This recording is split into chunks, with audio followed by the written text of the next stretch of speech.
course, this computer was at the top. All right, so welcome everyone. Let me kick in. 3 things on the agenda today. Well, hopefully 3 if Gita joins us.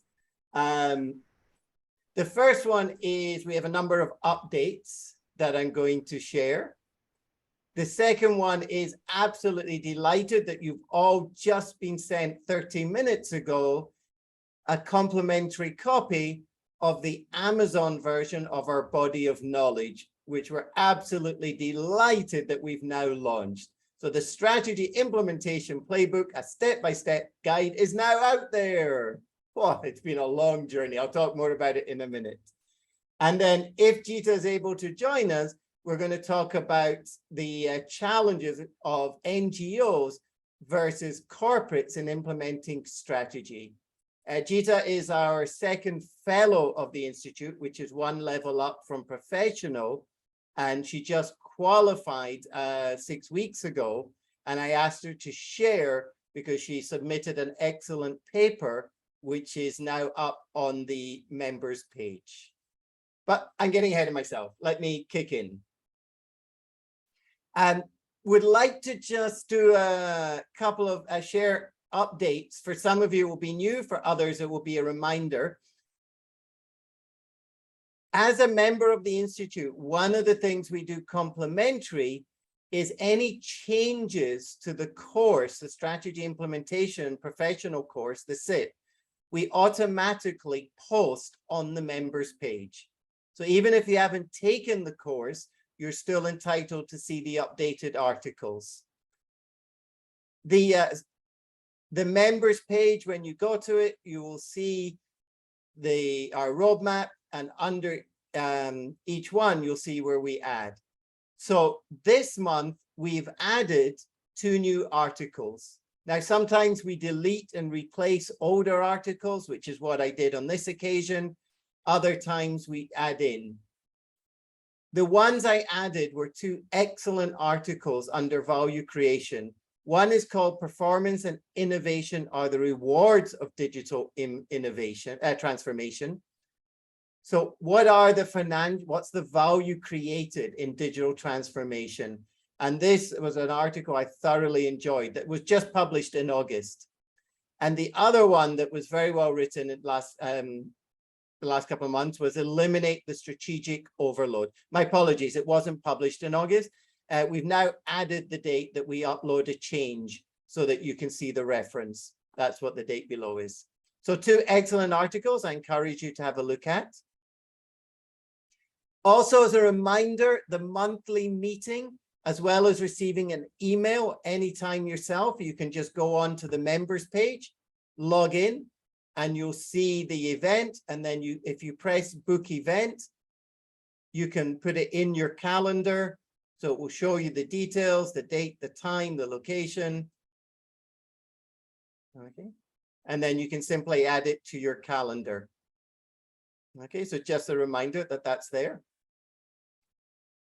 And da-da-da! Delighted to announce that we're launching the strategy implementation playbook. Casey, you know how long we've been working on this. Stefan, you know as well. Some of you have contributed. Christian, hey, good to see you. Well, I like your background. You're optimistic the rocket's going to take off. Even NASA doesn't implement right the first time. So the playbook is now out. As of this week, we're officially launching it.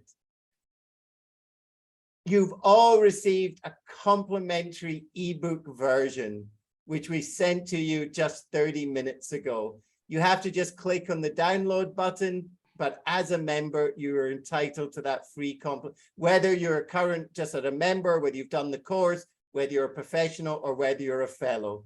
So Antonio and I decided we wanted to share it with everyone. So we've gone ahead and done that. So you've received the electronic version.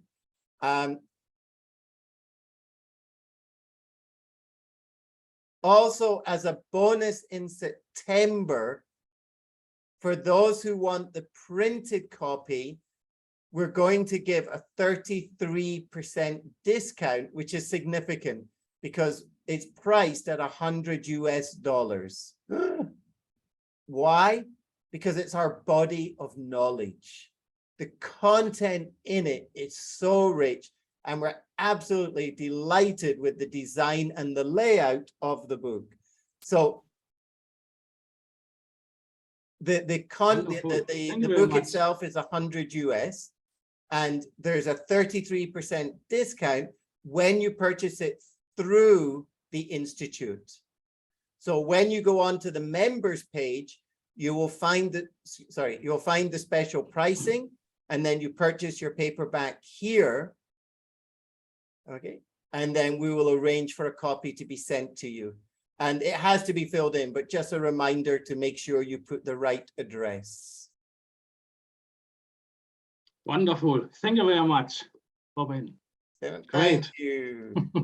It's been a work of, I mean, just to share with you, personally, I mean, apart from Antonio and I spending almost 3 years designing, developing, and building the course, it's taken another 12 months to take the online course and make it to the standard of the book that we were happy to put our names on.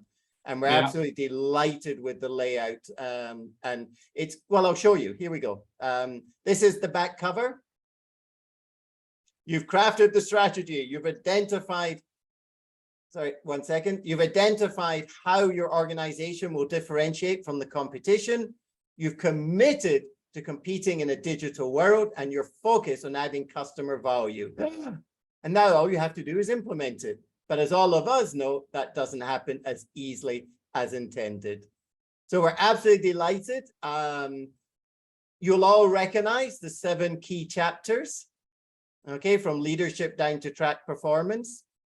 These are, of course, our strategy implementation roadmap. You can see the color coding, so it's very easy as a reference. You'll see up the top, crafting for leadership and excellence. It's all color coded. And you'll see the articles that Antonio and I have published where we have the IP, and for the references on the course, so the external videos, papers that we refer you to, they're at the end. So it's not, obviously, because of protected IP, we can't publish those. So we give you the links and you'll see them here. So it's come out absolutely fantastic. We're delighted with it. The intention is you have it as a reference book. So once you have no longer access to the online course, for those who want it paper-based, it sits on your desk. For those who want the ebook, you already have it. Hey, there we go. Fine. So let me pause there before Gita, hey, good to see you. Any comments or questions on the launch of the book and the update? It looks very wonderful. Great. Big book. And I think the content is the same as the copy we have already in our course, isn't it? Well, it depends when you did the course, because we updated it. And as I just showed you, Tony 3 months ago. Okay, so then you've got the same, yes. Okay, thank you very much. Yeah. But it's already more nice.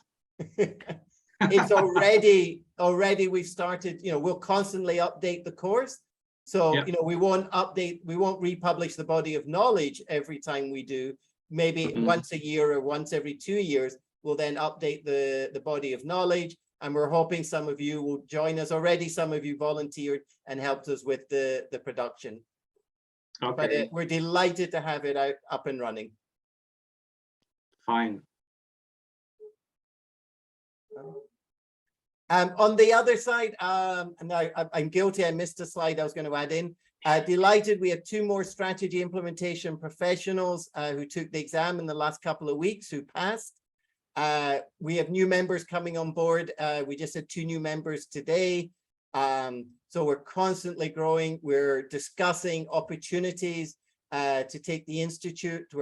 I'm in conversation with one company at possibly translating the whole program. KC and I are working out of Singapore and another opportunity in Indonesia. So there's a lot going on, and we'll keep you posted as those happen. Okay. Yeah, Joe, I just saw Joe's note. I don't know if he's still with us. No, it was 4 a.m. where he was. All right. Gita, hey, good to see you. You ready to rock and roll? You ready to go? Stefan, you're asking any new SIPs in the African region? Yes, I think there was one, but I'd have to double check that for you. Okay, which I can do in a few minutes. I can check my master sheet. I'm absolutely delighted to announce our second fellow, which is Gita, who the best part of it was we got to meet up. So absolutely. I was gonna be a bit cheeky with a picture we took together on the presentation, but honestly, I didn't get around to it. So yes, but I was gonna do that. But yes, it was a pleasure to meet you. So that was the first time we'd met in person, and it happened to be the defense of our fellow. For those who are not familiar, the fellowship, the difference is you have to demonstrate your skills, not just through knowledge, but through actually doing an implementation plan and delivering on performance. So it was a delight during Gita's defense. I was able to join her in London, and Antonio zoomed in from Belgium. And afterwards we went out. This is the Tower of London you can see behind. So if she'd failed, that's where you were going. Okay.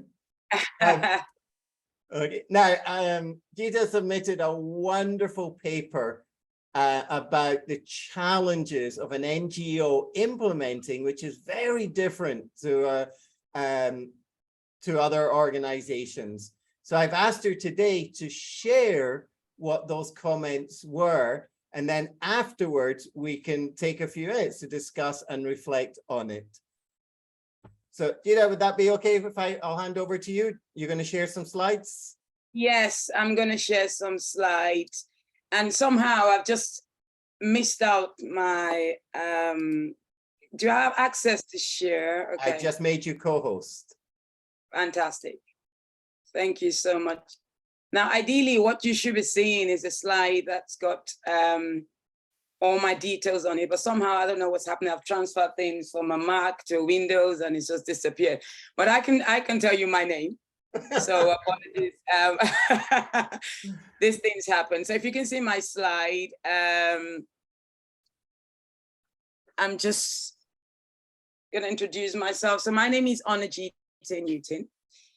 And I'm almost wearing so many hats, but my main focus is consulting, and I've done a lot of work with NGOs, transformation of the business model innovation, business model redesign, and I'm kind of really working a lot now on strategic planning and implementation. So I've got a couple of NGOs on my bed right now that I'm working on. And I'm excited as well. I got awarded my doctorate degree last week, so I'm a doctor. Oh, congratulations! Oh, what a summer you've had. That's fantastic. I know. I thank God. I'm just you know, a child of grace. I'm just really excited. So we have to call you Dr. Newton. Yes, I am Dr. Untitled Newton now. Yay. I finished from Warwick University. So yeah, really excited. How long did it take you? It took me 5 years. Wow. 5 years of study. It's supposed to be 4, but the coronavirus things went a bit slightly slow. And but quick yeah. question, what was your defense? What was your paper called? So my paper was focused on changing business model within the nonprofit organization. So my defense was focusing on implementing, giving them an implementation toolkit for all NGOs to be able to use, to be able to redesign or create their business model. Wonderful. So I have a toolkit now. Which is partly what you're going to share, yes? Yes, I'm going to talk a bit more also about some of that today. Now, I've got 20 minutes and I'm going to try and move as quickly as possible. Now, there's one thing I want to say around NGOs, strategic planning, implementation, business model design.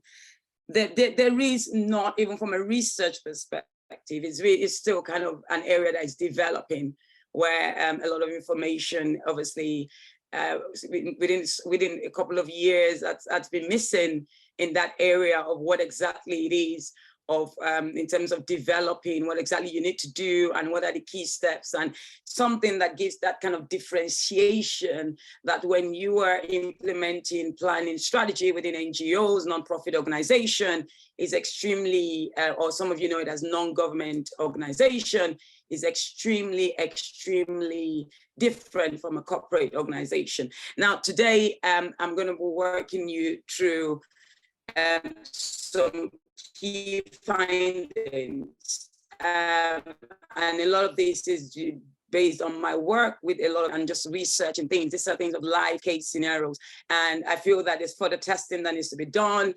And I believe, and I pray that someone out there is looking at doing something similar, because I would like someone to also be able to challenge some of these findings, so that we can get to a place where we can support and empower NGOs going forward around business model implementation, planning, and also strategic planning and implementation.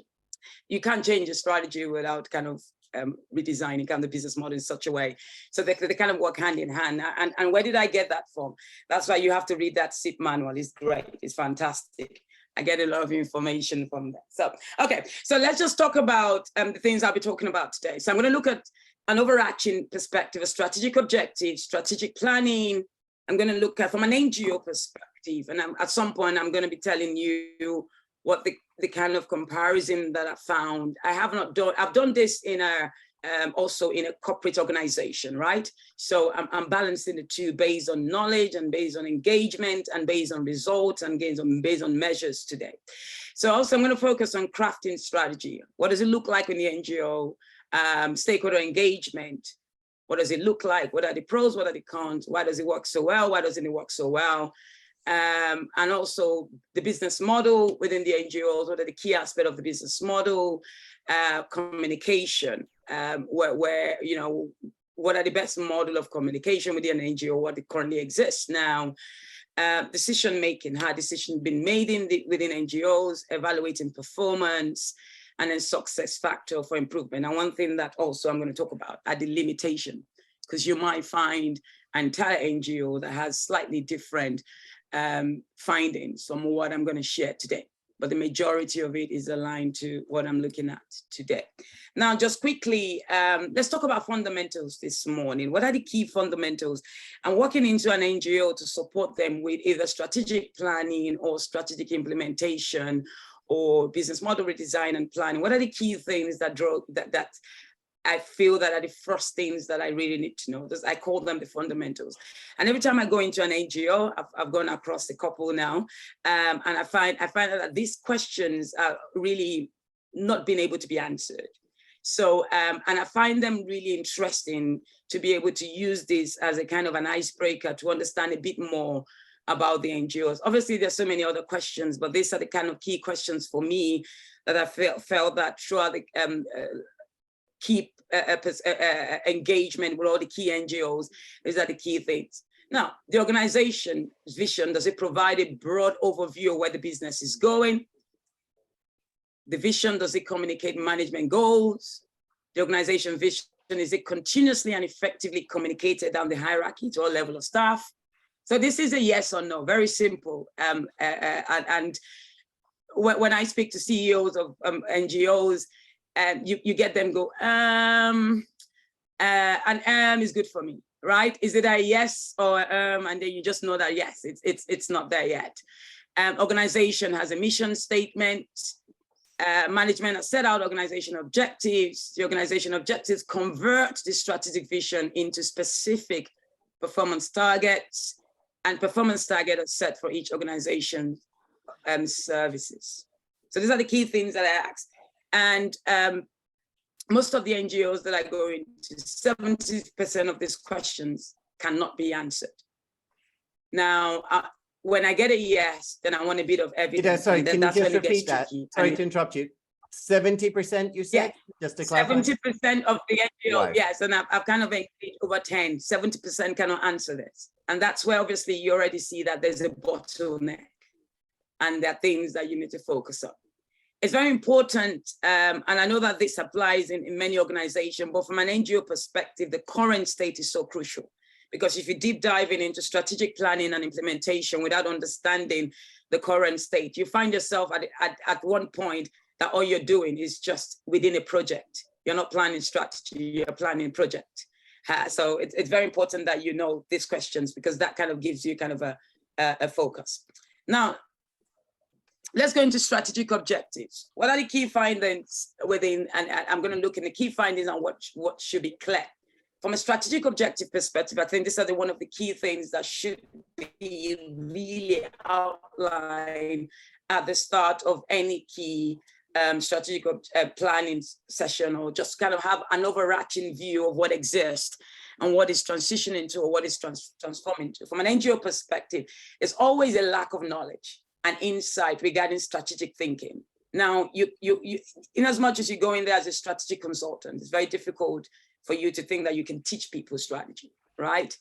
And feel that you need to do that first. You probably spend all your time in that. You can guide them. They have to be able to walk their own journey. So one of the key things that I find in most NGOs, and I'll tell you the reason behind it, is there's lack of knowledge and insight regarding what strategic thinking is. Now, a lot of leaders within the organization need to understand strategic thinking, and at some point even need to go into training and development to understand what that is and understand what it means for the organization.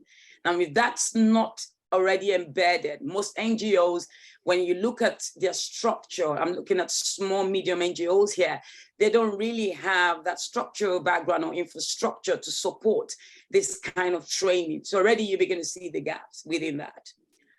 The objectives are not being directly related to vision, performance targets, and they are not being set. Most objectives with the NGOs that I liaise with are aligned to funding, give me, where we get the funding from, resources. And there's nothing wrong in that, but that's their focus. We get the funding, very, very reactive structure they've got in place, not proactive. So there's always targeted around funding and all of that. And I'll talk a bit more about that. Organization objectives are not consisting of financial and strategic objectives. So they are not being measurable, time-bound, or containing long-term or short-term targets. A lot of their targets are short-term targets. Why do they do this? They need to satisfy a certain level of stakeholders so they can get their funding. And these stakeholders are called donors. And donors sometimes will not really have time to tell me about your strategic plan. Tell me about your impact. Tell me about your vision. Tell me about what exactly you're doing.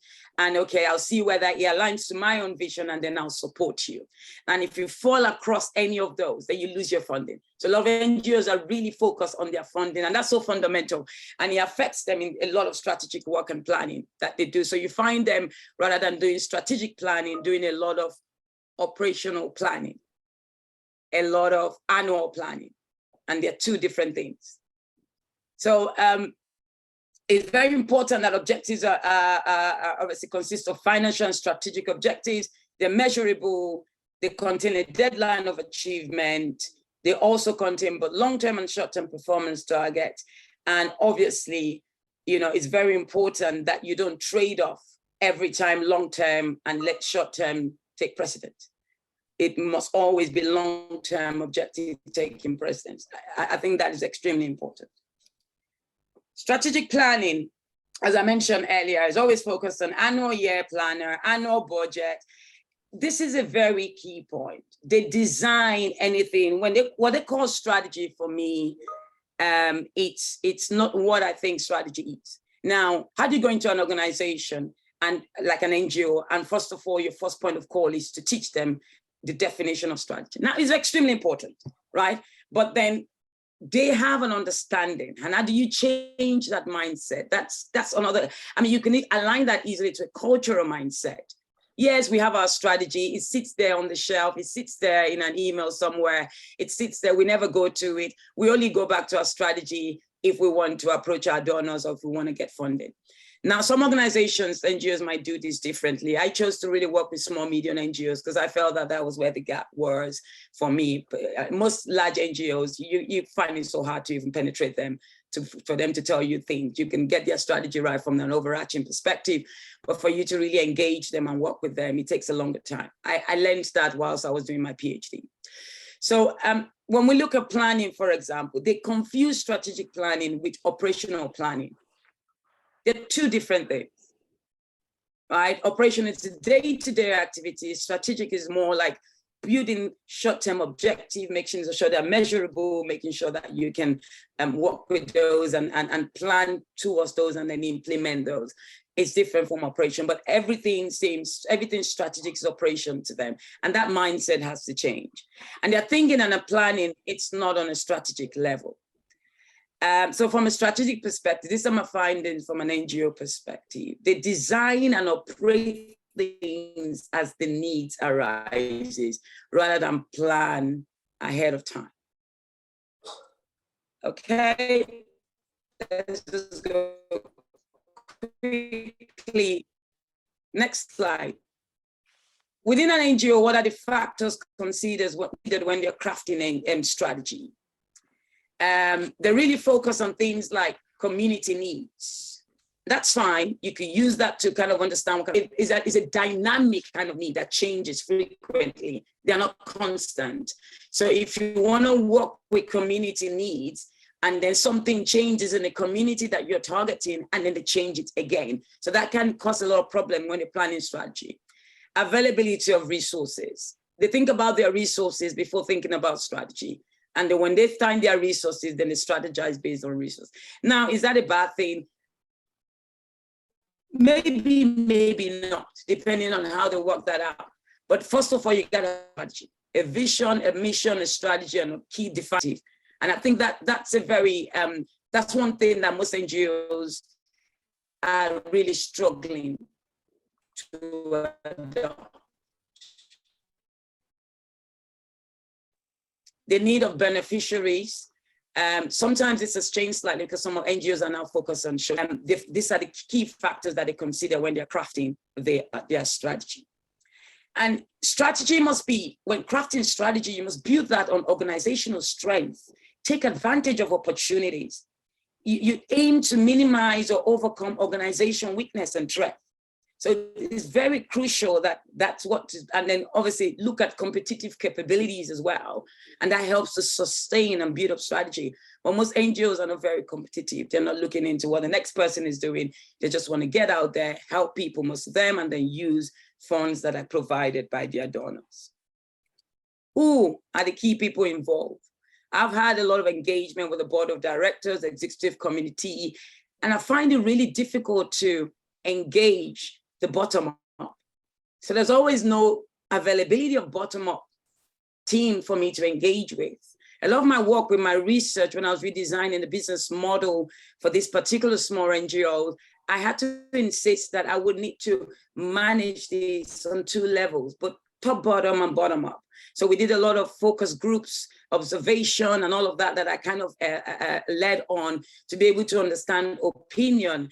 And it wasn't until we started building this kind of engagement within the organization that never existed before the senior managers started seeing the gaps of what they haven't been doing before. The way it works is this is the strategy, go and work with it.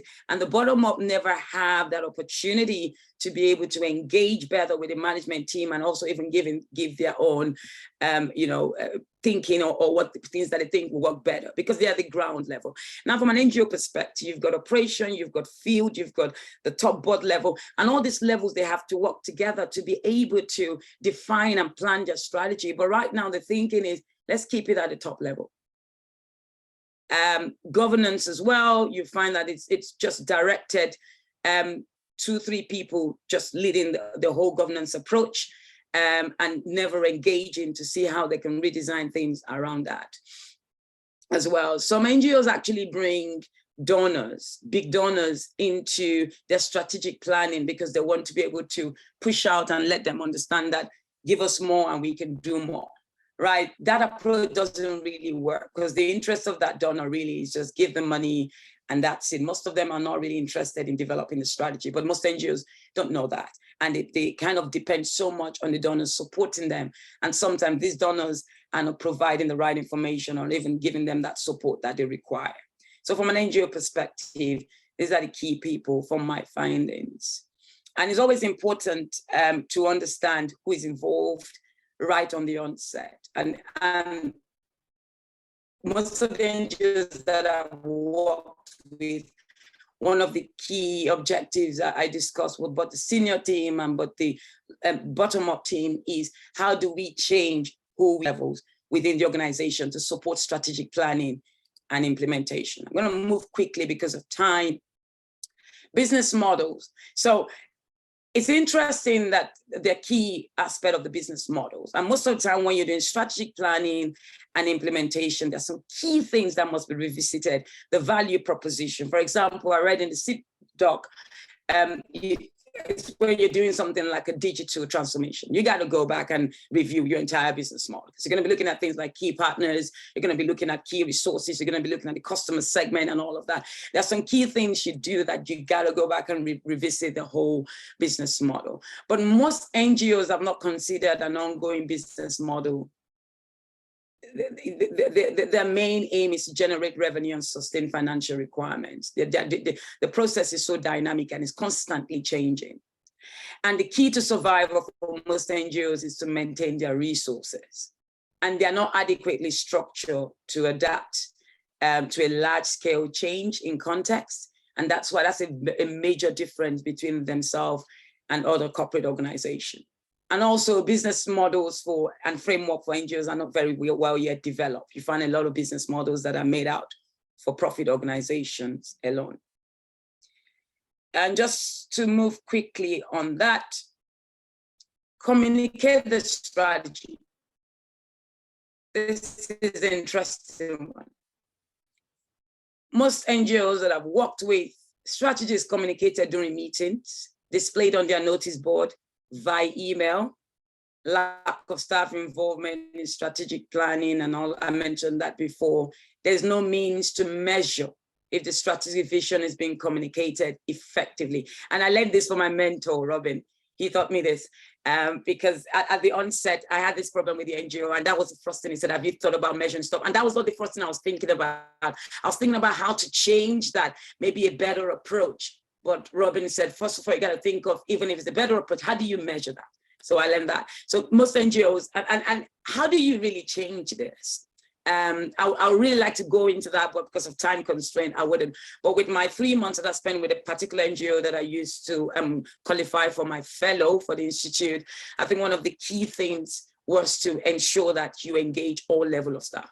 So I'll leave it there just because of time. Decision-making. The key things that most NGOs that I've worked with focus on, will it benefit the beneficiaries? That's good. But I also think about, is it in line with the vision? To think about that as well. Is it needed? To think about that. Does it fit with the mission statement? Do we have the finance? So do we have the finance? Do we have the infrastructure? To think about that as well. But now this is where the decision-making bit breaks, right? Will it benefit the beneficiary? Yes or no? That becomes prioritized. Will it benefit the donor? That becomes prioritized. And sometimes, I hate to say this, it sometimes is even more prioritized than their vision, because they need to get that funding in. So I'm sorry, I'm not naming the NGOs, but yeah, they prioritize these things. They do. Now let's go into evaluating performance and management. All I hear is operational stuff, or is strategic stuff, and then we're going to the nitty-gritty is all operational planning. How do you move a mindset of an organization from operational planning that they think is strategic into strategic planning? And a lot of NGOs will have things like annual planning, and then they will run short-run operational performance and they'll set goals. Now, one thing that I've found as well is that they can decide to reset their goals and objectives outside their original strategic plan that aligns to their vision and mission. And they can do that in hours and then just get the teams to start to work on that. And that is a culture. That is how they work. That is how they feel that it works for them. So they can change things around as quickly as possible. Now, when you go into bigger corporate organizations, you find out that strategic planning and implementation, yes, you go like 3 months, 6 months, but it's a continuous process. There's the planning, there's the implementation, but there's also the engagement and making sure that the teams can carry on their own strategic activities on their own in the future. But when it comes to an NGO perspective, once you leave them, that's it. You go back there, you're just going to meet them where they were before. And that's because they haven't got that structure and the resources to drive them to the next level. I want to talk about the good things. There's so many good things. I love it, right? Because I'm engaging these NGOs. I can see that there's prospect. I can see that they can move. But we got to talk about the bad things before we get it good, right? And this, I learned that, obviously, again, in the manual, that you learn fast when you fail fast.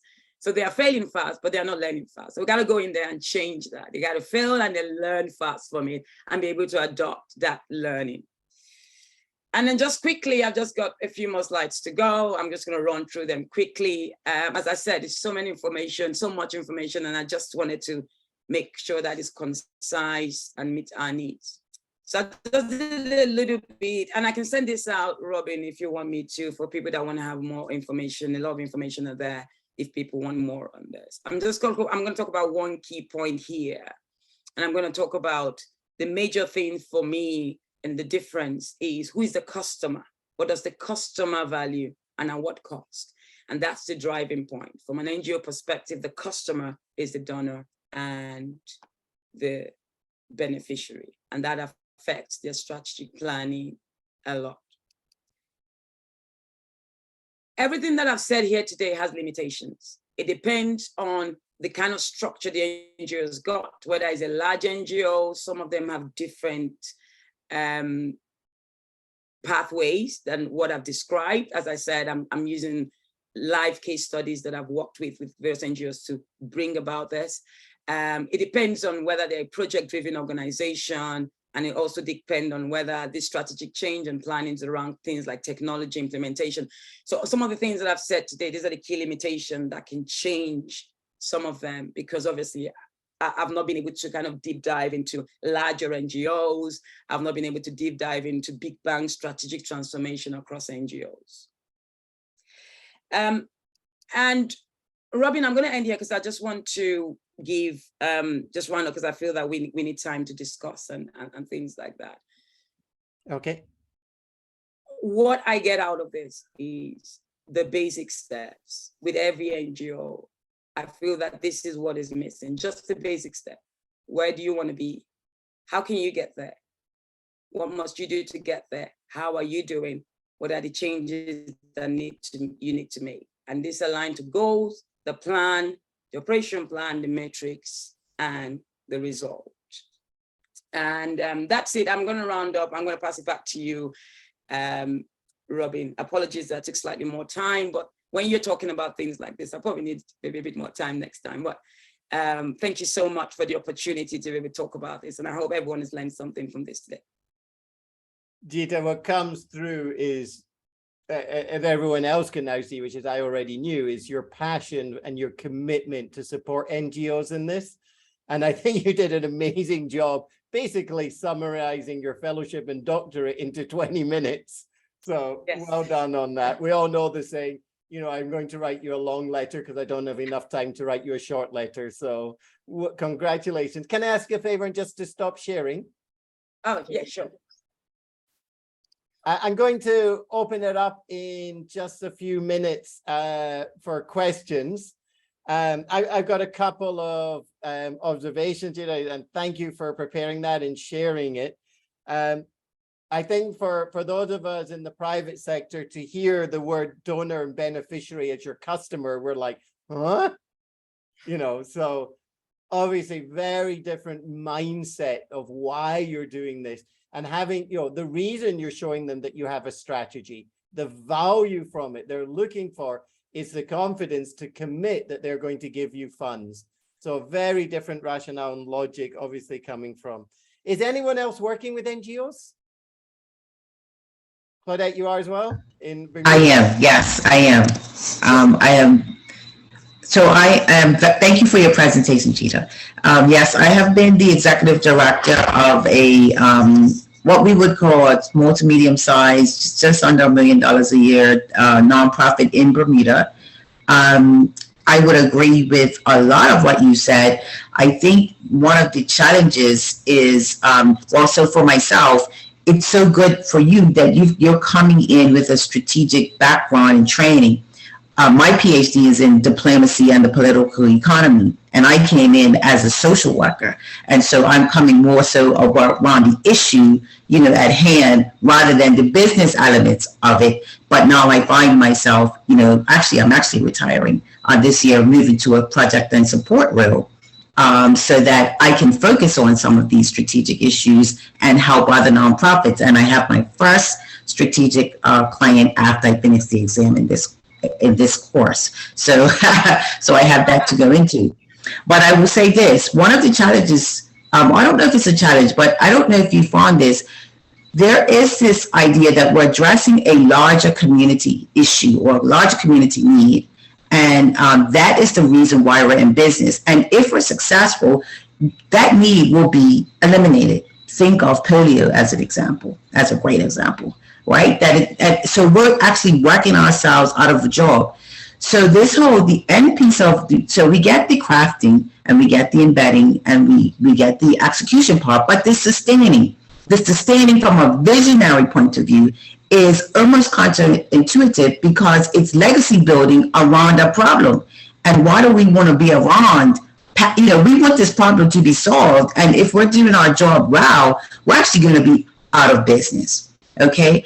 Now, there is always an opportunity to shift, right? So to move, just like companies do, to the current need of the day. But there's also a resiliency that, hey, you're not trying to hang around for the sake of hanging around, that you're actually you're not perpetuating a problem and making more work for yourself, but you're actually solving it. And that means there's less of you, less of your presence. We don't even know your name at the end of the day. All we know is that something is eradicated. Yeah, and that's a great point, Claudia. The sustainability side, it's where it's extremely weak. And yes, you're right. It's almost like we do it right, we might just be working, getting ourselves out of the role. But the thing is that there's so more within NGOs, right? There's social entrepreneurship, there's partnership, like, rather than, I worked with an NGO that I helped to support and develop their whole strategic framework and also kind of building for them a sustainability model. And that was based on partnerships. Now, they were working with underprivileged youths in the community. That's never ended in any organization, in any community. No matter how good you are, you can't finish it up, right? If you find the right community to work with. So a lot of organizations were really interested in partnering with the NGO to get them to train these youths, and then they were going to employ these youths and things like that. Now, they were so eager with the partnership and they forgot that they had to put a strategy in place that's going to work for them, right? And they got to put a sustainable thing in place. They got to get the right resource in place. And all I could hear from the key leadership team is let's just get this contract signed. It's a deal. I said, well, you might as well just shoot yourself right now because it's a big deal. So the sustainability thing is key, but getting them to know that from the onset is really important. A lot of NGOs get cajoled with the fact, let's just get the contract, we can do it. It doesn't work like that anymore because most organizations that are willing to partner with NGOs want you to be able to show a sustainable model. And sustainability is key right now in the market, and aligning it to strategy as an NGO, you are a winner. Because once they see those key targets and measurable targets, and you'll be able to give them kind of a line of truth of where you are, where you're going, where you want to be, and what you have done, and just even presenting a one-page strategy to them can get you on board for the next couple of years. Where I've seen smaller NGOs win contracts and bigger NGOs don't. I'm talking about multi-million company. pounds. Yeah. So sustainability is key. I agree with you, but the measures are not there. And, you know, it's interesting. I'm hoping that people can engage more in NGOs and support them. Even the likes of yourself, like, you know, you've been in a corporate, you can do some pro bono stuff for NGO, you know, come in there and support. We need that help. I believe that if we can sustain and get NGOs to a level that, you know, we're going to have a better community. I mean, with COVID, you found that was where you could see that there were no sustainability measures. And Gita, let me capture that while we're on the call. I'm sure if you're looking, I mean, you know, Antonio and I definitely, and I'm sure there are other members who would do pro bono work. Claudette also, for, you know, it's an area that I've been talking to Gita about developing within the Institute. So if you are looking for support, please, you know, let Antonio or myself know, or both of us, and, you know, we'll reach out to the members for you. Yes, I can't let Casey off the hook, because he's actually a specialist in business models as part of what he does in his doctorate. So Casey, I'm going to come to you in a second to ask you to comment on the difference between what you saw for NGOs business model and what you do, but I'll give you a second to think about it. Another, interestingly, Gita, in your presentation, you said strategic thinking, you know, NGOs are not good at. We all know nobody is good at strategic thinking. So that's a consistent private NGO, public, whoever, government. The other one that I smiled at is, you know, when you said they keep talking ops. You know, I have a best practice where I physically get the leadership team to do a monthly meeting only on the implementation and not talking ops. So again, that's a consistency across the board. And then your third comment you just made about resources, absolutely agree with you. One of the benchmarks I use for an organization to measure their commitment to their strategy is, have they shifted their resources? And that's a very early indicator. So fully support and agree with you on that one. Casey, was that enough time for you to reflect? My question to you is, you know, thank you. Casey, Well, you specialize in business congratulations models. to Newton. Thank you so much, Casey. Thank And you. Warwick is one of the top university from UK.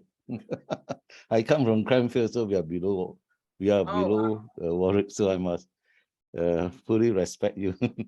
Okay, Thank you so much. my just focus on strategic thinking. So one of my training, especially whether NGO or non-NGO, is on strategic thinking. So you are absolutely correct, because thinking skills consist of actually 4 types. The management must understand. So now my main job is to teach people how to think. People say, I thought you were supposed to teach me strategic management, but how come you teach me how to think? I said, because we must change the way we think before we behave differently. So just to summarize everything, if you ask someone and tell him, have we think holistically about our strategy? Then say, I cannot understand what is called holistic. But there's a top professor from USA who says that why don't we make it easier to translate that into box 1, box 2, box 3, because it's very easy. And his name is Professor Vijay from Tufts School of Management, Tufts School of Management, TUCK. And he has written a book called 3-box solution. So what he meant is that short term, up to 3 years, you think of those projects is for survival, because as example now COVID, you have to make sure the donation is targeted for certain people who cannot afford. Then the box 2 is for projects which actually draw in the additional donors. So that's box 2 up to 6 years. But if you don't think of box 3, that means at the end of 10 years, all your donations dry up. You have nobody to donate, because then you are not hitting the pain points. That means people don't understand. That's the meaning of the strategy, or long term. There's no benefits. So everybody must see the benefits. And people, rich people especially, they see the benefits. To them, money is not a problem. What they want is integrity. So that finishes the first part. The second part is what Robin always talk about, is this measurable? So systems thinking talk about the closed loop feedback. That means, how do I know I'm reaching there? Because I always compare the actual results with the plan. This can be daily, can be weekly, can be monthly, can be yearly. So that is the second part. So effective control.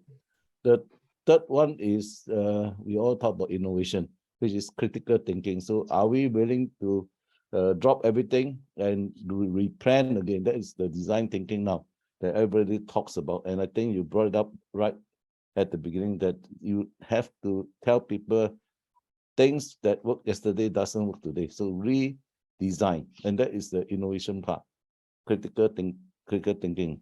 And the last part is that we learned from a gentleman who passed away not so long ago, last year, which is Albert de Bono, which is the lateral thinking, the 6 thinking hats. That means if you don't respect people, and there are 6 types of thinking hats: the white, which is the accountant, the financial guy, the engineers. Then you have the passion one, which is the red, just do it, Nike, don't wait anymore, which is entrepreneurs. The third type is the pessimistic one, the black hat, who says that don't do until we justify. And the fourth one is the sales and marketing guy, because he looks at it from how can he benefit not for the company but himself. And the fifth type, of course, is the Steve Jobs and Bill Gates type, which is creative and innovative. So always come up with new ideas, but you have to keep them in the box 1, box 2, or box 3. And the last one is the real visionary. That means when this person talk, people respect, because they know you have the roadmap. This is what our SIP talk about, roadmaps, transformation roadmaps. So if you look at these 4 types of thinking into what we call complete thinking, and this is actually in my training sessions, although I'm a consultant, I always give free first day training. Then the people start to realize that I have to change the way I think. Otherwise, there's no alignment, because everybody thinks separately. So to put them together is the common language for thinking. Then they say, okay, Casey, I engage you. Otherwise, they say, every consultant come to me is the same. But I tell them my first day is free because I teach how to think. Then they feel very uncomfortable. That is the time where they start to listen, because they want to challenge you and say that, how can this 60-year-old gentleman teach me how to think? You think all this year I don't know how to think. But it's not about I alone, but the whole company must go through. This is my last one already, otherwise I cannot stop talking. Creating the awareness phase, which is exactly what the processes in the SIP book, SIMBOK in this case. So create awareness. Next step is alignment. Then the third step is action. So when action, do fast and feel fast. Then we move into adoption. That means who buy in and who has not buy in. And assurance, that is where you give to the donors and say, this is what you pay, this is what you get. And the last one is, of course, you have to envisage risk, which is Casey, anticipation. I'm going to jump in because Okay. We've only got a minute left. And Stefano, you have to share your thesis. Hang on. I've got the answer to this.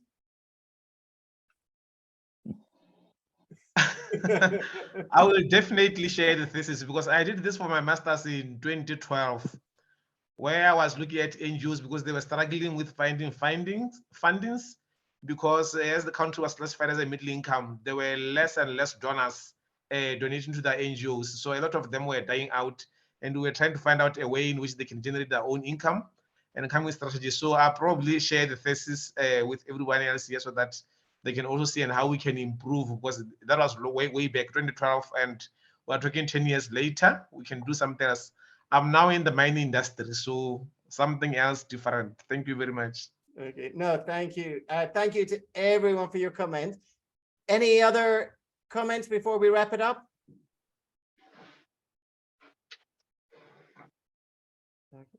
So one of the conversations I had with GT when we were together in London was I would love to develop within the Institute the NGO perspective. I think we've seen the energy today, Gita. Yeah. So I'm going to keep giving you grief till we set this up. Okay. I think there's a definite opportunity in it that we'll discuss. Thank you, especially Gita. The comments. Sorry, go on, please. Yes. Just one more thing. I think it would be good to really expand strategic thinking.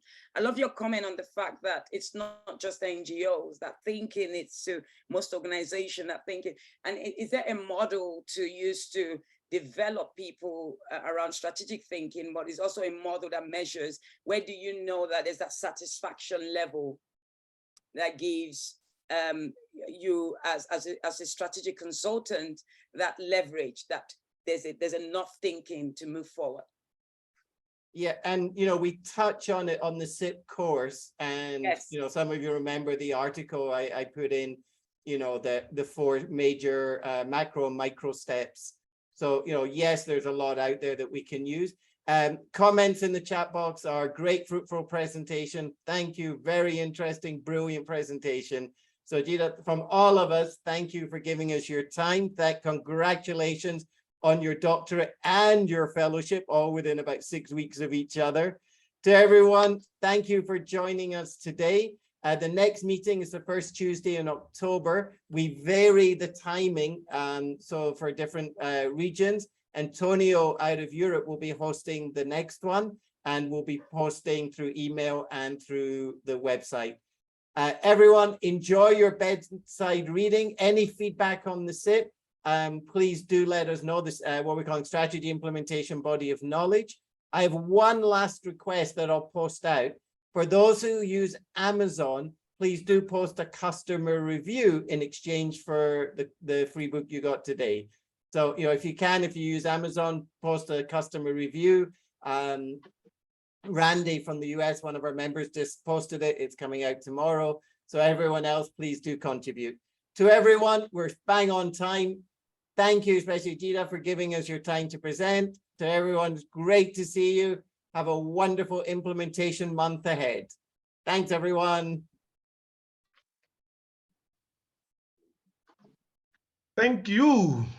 Thanks. Bye, everyone.